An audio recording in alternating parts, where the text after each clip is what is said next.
பல்லடம் அருகே 75வது சுதந்திர தின விழாவை முன்னிட்டு 750 மாணவர்களோடு 7500 பனை விதைகள் நடும் விழா நடைபெற்றது.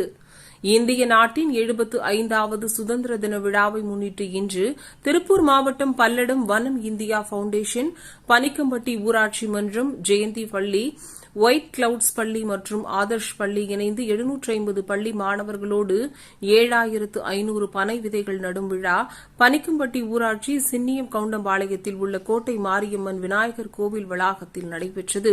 இந்நிகழ்வில் பனிக்கம்பட்டி ஊராட்சி மன்ற தலைவர் திருமதி ரோஜாமணி ஈஸ்வரன் அவர்கள் தலைமையில் வனம் அமைப்பின் நிர்வாகிகள், இயக்குநர்கள், தன்னார்வலர்கள், சின்னியம் கவுண்டம்பாளையம் ஊர் மக்கள் மற்றும் பள்ளி மாணவர்கள் அனைவரும் இணைந்து சுமார் 7500 பனை விதைகளை நடவு செய்தனர்.